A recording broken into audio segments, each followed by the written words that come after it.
Assalamualaikum warahmatullahi wabarakatuh. Saya Rahmat Hidayat, guru biologi SMA Negeri 4 Tanjung Jabung Barat.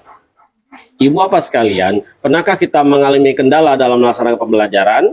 Misalnya, aliran listrik yang tiba-tiba mati. Kegiatan pembelajaran menjadi terhambat karena pemanfaatan teknologi tidak dapat kita laksanakan secara maksimal. Ibu bapak sekalian, untuk mengatasi kendala tersebut, saya melaksanakan pembelajaran dengan memanfaatkan aplikasi Android yang saya kembangkan sendiri tanpa menggunakan jaringan internet, sehingga siswa bisa belajar menggunakannya di mana saja, kapan saja, terutama ketika melaksanakan pembelajaran di dalam kelas bersama saya. Saya juga mengembangkan langkah pembelajaran yang berbasis sains, teknologi, engineering, art, dan matematik di dalam pembelajaran saya, sehingga siswa tidak kehilangan daya nalar kritisnya, kemandiriannya, kolaborasinya, serta mengembangkan kreativitas mereka, memanfaatkan teknologi pembelajaran untuk mencapai tujuan pembelajaran yang akan mereka dapatkan. Bagaimana simulasi pembelajarannya? Mari saksikan video berikut ini.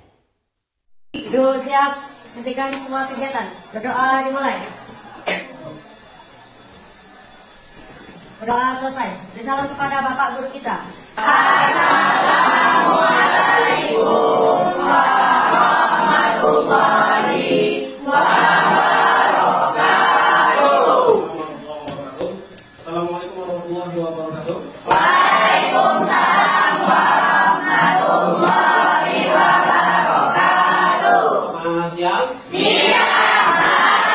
Rekan-rekan sekalian, hari ini kita masih melanjutkan materi sebelumnya, materi tentang kita tidak bisa menggunakan fokus, jadi presentasi tidak saya tampilkan, tapi Bapak sudah buatkan kemarin. Saya minta install kalian untuk menggunakan aplikasi Android yang saya buat untuk kalian. Pakaian kalian saat ini, ukurannya apakah sama dengan pakaian kalian waktu kelas 1 dan kelas 2? Ukurannya? Waktu SMP? Kenapa demikian? Karena tumbuh. Rambut kalian makan panjang, luka kalian bisa regenerasi sembuh kembali, tubuh kalian makin panjang makin tinggi karena terjadi pembelahan mitosis. Oke? Oke. Kali ini kita akan mempelajari itu. Pembelajaran kali ini kita bertujuan agar kalian mampu. Apa itu pembelahan mitosis? Apa saja tahapannya? Semua sudah ada di aplikasi yang saya berikan. Kita akan mengadakan sesi berkelompok. Silakan berkelompok sesuai dengan kelompok yang kemarin. Kita mulai. 1, 2, 3.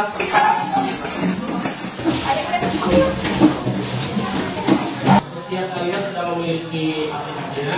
Saya kasih waktu 10 menit untuk membacanya.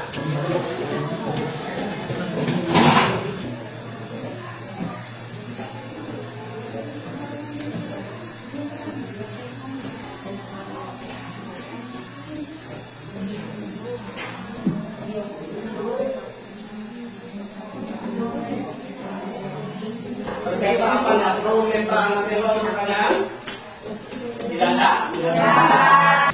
Tahapan berikutnya dari kegiatan pembelajaran hari ini ialah kalian akan membuat portofolio. Setiap kelompok ada 7 atau 8 orang. Tolong dibagi 2. Satu kelompok bagi 2, kelompok kecil. Tugas kelompok yang pertama, kalian akan membuat gambar tahapan mitosis. Kita ada berapa kelompok? 4. Kelompok 1, kelompok 2, kelompok 3, kelompok 4. Profase, metafase, anafase, telofase. Untuk kelompok kecil yang kedua, tugasnya adalah mencatat di karton yang satunya lagi organel apa yang terlibat dan kerjanya apa di tahapan itu. Kita kerjakan dalam waktu 60 menit. Kalau kurang lebih baik, kalau lebih nanti kita coba sesuaikan waktu. Oke ya, baik, silakan dimulai. Kalau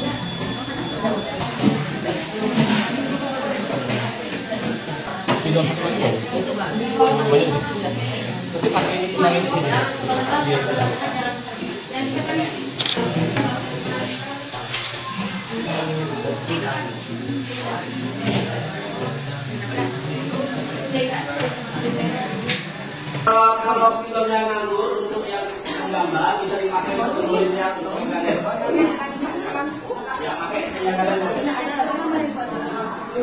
anak-anak yang sudah siap gambarnya, boleh silakan ditempel di sini profase atas bawah, atas gambarnya bawah organelnya. Beta fase, anak fase, teo fase. Profase. Profase. Kita kan dong. Apa Pak? Dari papan itu. Enggak gitu ya. Enggak gitu juga.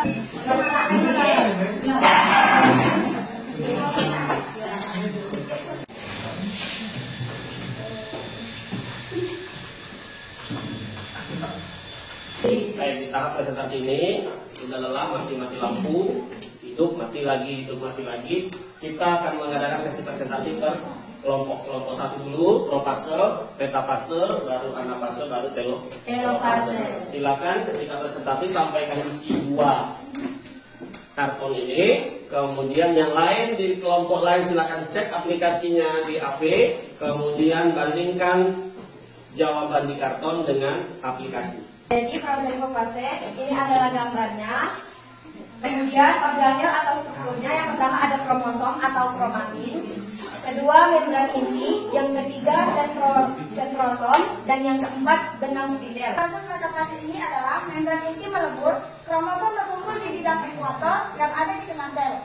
Kromosom memperbanyak diri, maka setiap kromosom terdiri dari 2 kromatin. Pada saat ini dapat dikatakan bahwa sel memiliki 4N ataupun 4 anakan kromosom. Kami dari kelompok 1 ingin menanyakan apa maksud dari 4N tersebut. 4N adalah di mana kromosom itu mengganda yang sebelumnya itu 23 pasang menjadi 46 pasang dan siap mengelak di proses anafase. Yaitu setiap kromosom homolog memisahkan diri dari duplikatnya ke arah 2 kutub berlawanan dengan gerakan kontraksi dan daya tarik benang spindel. Setiap kedua inti yang baru terbentuk itu muncul membran pemisah, yang kemudian terbentuklah membran sel yang memisahkan kedua sel anak tersebut. Maka lengkaplah sudah proses pembelahan mitosis dari 1 sel menjadi 2 sel anak. Setiap sel memiliki 2N kromosom. Baik, anak-anak sekalian, setelah kita presentasi pada tahapan ini kita lanjut ke kegiatan evaluasi sebelum nanti kita melaksanakan refleksi bersama-sama. Ada kuis di aplikasi, silakan diakses.